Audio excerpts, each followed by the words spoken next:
આજે તો શીતળા સાતમ હતી, રસોઈ કરવાની રજા હતી। સવારમાં નાહી ધોઈને તૈયાર થઈને પછી શીતળા માતાની પૂજા કરવા માટે સવારમાં નાગલા, ચુંદડી અને નૈવેદ્યમાં કુલર બનાવીને સરસ મજાની પૂજાની થાળી તૈયાર કરી ચૂલાનું પૂજન કરી લીધું।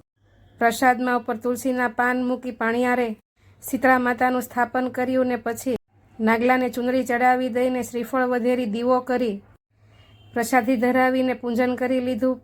રાંધણ છઠના થેપલાનો પ્રસાદ પણ મૂક્યો, પગે લાગીને પછી છોકરાઓએ પણ નાહી ધોઈને પગે લાગી લીધું। શેરીમાં બધાની સાથે શીતળા સાતમની વાર્તા કરી અને પછી માતાજીના ભજન ગાયા અને બપોરે બધી જ શેરીની બહેનો સાથે મળીને પોતપોતાના ઘરેથી બનેલી રસોઈ લઈને આવીશ। રાંધણ છઠમાં જે બનાવ્યું હતું ને બધાએ શેરીમાં સાથે મળીને વાતો કરતાં કરતાં પોતપોતાના ભોજનની મજા માણીશું। તમે પણ આવી જ રીતે શીતળા સાતમમાં શેરીમાં વાર્તા અને સમૂહ ભોજન કરો છો? કોમેન્ટમાં જરૂરથી જણાવજો। આવજો, જય શ્રી કૃષ્ણ।